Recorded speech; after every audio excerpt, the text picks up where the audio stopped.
Heródoto vivió durante el V siglo antes de la era común, en la antigua Grecia. Escribió una narración que resume la historia tal como se conocía entonces y describe muchos de los acontecimientos de su propia vida. Aunque discusión directa sobre sus sesgos y epistemología se reserva para la conclusión de esta serie, en este video puedes conocer detalles sobre una parte de su trabajo. El primer libro, llamado Clio, parte 2 de 2, Ciro y el Imperio Persa. Recordarás que anteriormente Creso, el rey de Lidia, había sido derrotado por Ciro, el rey del joven Imperio Persa.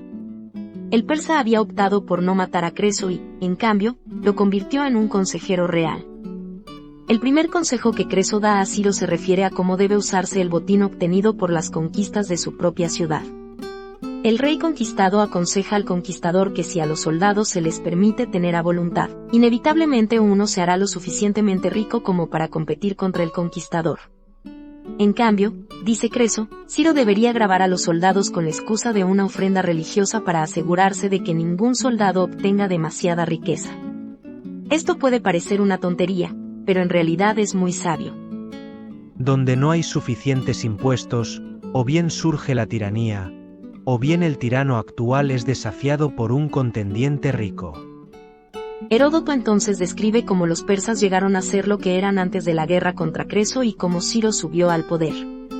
Aparentemente, entre los llamados medos, cierto hombre llamado Deioques llegó a la prominencia al desarrollar una reputación, renombre, por su sabiduría y justicia. Permítanme decir, esto es casi un patrón en la humanidad. Es casi una reminiscencia del ascenso de personas como Mahoma en Arabia.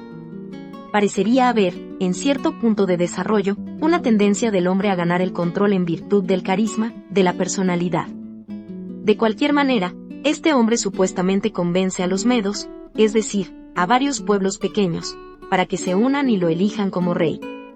Los descendientes de este hombre fueron guerreros y conquistaron a los persas, entre muchos otros.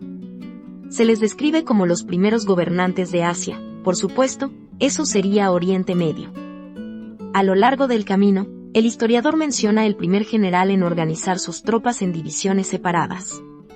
Además, atribuye a los lidios la invención de muchos de los juegos y deportes que los griegos después adoptaron. Por último, se hace una casi mítica referencia a alguna invasión escita. Para ser claros, he deducido que esto no es más que un término genérico para los bárbaros más salvajes del centro y norte de Asia. Sean lo que sean, estos tienen mucho éxito, pero luego, al saquear un templo de Afrodita, los impíos son convertidos en mujeres como castigo. De alguna manera, esto se transmite de generación en generación, como si tuvieran algún tipo de deficiencia en sus áreas privadas. Los medos finalmente recuperan el poder y los antepasados de Ciro entran. Aquí el escritor se refiere a una visión divina, aunque macabra, como causa de los acontecimientos históricos. En resumen, el rey sueña que su hija dará luz a una vid que cubrirá toda Asia. Esta es solo la última de varias visiones que tanto preocupan al rey que le ordena a un compañero de alto rango que mate al hijo de su hija. Sin embargo, este hombre entrega en secreto el bebé a un pastor, quien a su vez lo cuida y lo cría junto con su esposa. Todo parece sacado de un mito. Me encanta. Cuando el niño es mayor, pero aún no es un adulto, es llevado ante el rey porque fue grosero con un niño noble. Al parecer, el joven Ciro había sido elegido por sus compañeros de clase como el rey en un juego infantil. El juego consistía en que el rey elegido hiciera cosas como dar órdenes, enviar mensajeros y, supongo, ordenar castigos. Así, sucedió que castigó al niño privilegiado. El rey notó el parecido en apariencia y dedujo que se trataba de su nieto. Para abreviar la historia, el rey castiga al hombre al cual él había ordenado que matara al niño, un hombre llamado Harpagos. De la manera más cruel y verdaderamente bárbara, el rey mató a los hijos de Harpagos y en secreto se los dio de comer al padre. Vaya y qué asco. En cuanto al joven Ciro, se interpretó que como había sido elegido rey en un juego de niños, la profecía, la visión, ya se había cumplido. Como suele suceder con esas visiones, ya sabes, LOL. Ciro, por lo tanto, es enviado a su verdadera madre y padre. Sin embargo, Harpagos, sabiendo de su castigo, comienza a convencer a Ciro para que cumpla la verdadera visión. Ciro hizo tal cosa. El rey, a su vez, de alguna manera, dio el mando de su ejército al mismo sirviente, Harpagos, a quien había castigado tan miserablemente, y Ciro gana cuando el sirviente traiciona a Astiages. Dado que Ciro era en parte persa y en parte medo, se dice que así es como los persas llegaron a gobernar el reino. Heródoto luego menciona algunas curiosidades sobre los persas, como su cultura. Menciona sus estratificaciones económicas y sociales, así como sus crecientes niveles de desigualdad de género. Me parece poco encomiable como aprueba la práctica de no permitir que los padres vean a sus hijos hasta que estos tengan 5 años con el propósito de evitar cualquier dolor emocional al padre si el niño muere. Esto me pareció muy curioso, desde la práctica, que estoy segura de que no podría haber sido practicada universalmente, hasta el elogio de Heródoto de ella. Sin embargo, es encomiable como los elogia por tener protecciones básicas contra el maltrato de sirvientes y esclavos. Después de eso, el historiador describe las expansiones de los persas bajo el mando de Ciro. Hay varias conquistas hasta las de las ciudades griegas en el oeste de Asia Menor. De estas ciudades, hay referencias tanto a Baíes como a Tales de Mileto. Ambos propusieron a las ciudades lo que el historiador llama los más excelentes consejos. Baíes dice que todos deberían unirse e irse a Sicilia. Allí podrían haber reinado y estar libres de toda amenaza. Tales dice que deberían unirse y formar una ciudad para un gobierno federal administrativo. Debo decir que, aunque esto último suene obvio, la mayoría de las naciones en los tiempos contemporáneos no lo han hecho. Más bien, estos siempre están amenazados por las desigualdades del centralismo, ya que su capital es siempre, si no el más grande, al menos uno de los centros de población más grandes y ya establecidos. Al hablar de la invasión acaria, el historiador los acredita por inventar o popularizar el uso de blasones en los cascos. Igualmente, por el uso apropiado de escudos pesados. En particular, el uso de mangas, ya que antes, los escudos se colgaban sobre el hombro y la espalda.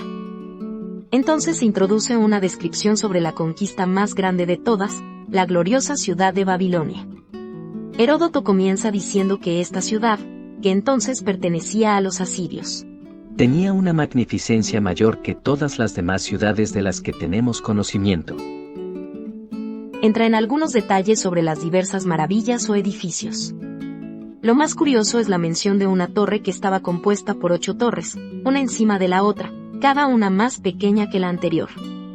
En este edificio se ofrecía una mujer a un dios para la procreación o el entretenimiento. De manera bastante jocosa, Heródoto dice que los egipcios tenían un ritual similar y que no cree que ningún dios haya entrado realmente para fornicar como se creía. Al describir la historia de los asirios, los gobernantes de Babilonia, el escritor hace hincapié en una reina que, al notar la creciente amenaza de Persia, responde con un trabajo defensivo masivo de ingeniería o terraformación. Al parecer, cambió por completo el camino de algún río que desemboca en el Éufrates y lo convirtió en una gran defensa contra las fuerzas de Ciro.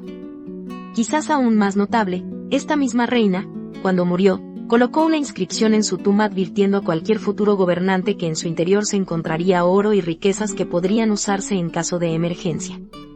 Cuando el emperador persa llamado Darío, muchos años más tarde, abrió la tumba con un deseo injustificado de obtener el oro, simplemente encontró la siguiente inscripción: si no hubieras sido insaciable de riquezas y vilmente codicioso, no habrías abierto los lugares de descanso de los muertos. De cualquier manera, fue el hijo de esta mujer quien dirigió la defensa militar contra las fuerzas invasoras de Ciro. El conflicto se describe en detalle. Obviamente, Babilonia es finalmente conquistada, pero no sin esfuerzo y riesgo.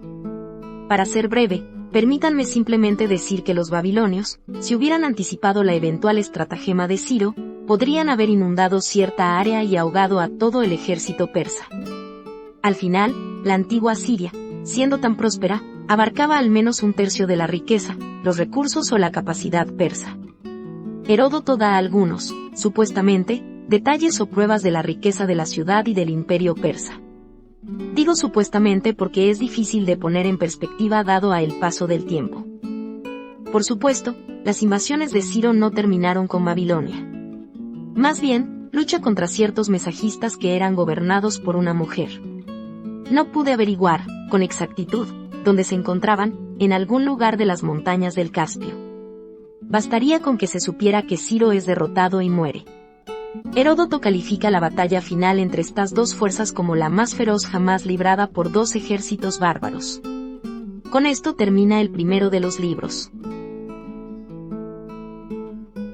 En los siguientes libros, Heródoto describe cosas como el loco rey persa que conquistó Egipto, las luchas entre los dos reyes espartanos, cómo Atenas se convierte en una democracia y, por supuesto, cómo las ciudades griegas aliadas sobrevivieron a la invasión persa. No te lo pierdas. Ahora, para encender tu curiosidad y motivarte a ver el último video de esta serie, te regalo una muestra de uno de los muchos aforismos que tallé mientras leía a este autor. Como la mayoría de las veces la fortuna gira, arranca y desarraiga, que sepas que cualquier final que parezca implicado por el principio es exactamente lo que es menos probable que suceda. Si disfrutas o le sacas provecho a mis aforismos, que sepas que tengo miles. Escribiré libros con breves ensayos temáticos compuestos de aforismos. Estos ensayos son profundos e intrigantes pero fáciles de leer. Para copias muy económicas, busca Protágoras Paz en el sitio web de Amazon. Repito, Protágoras Paz, ese es mi nombre.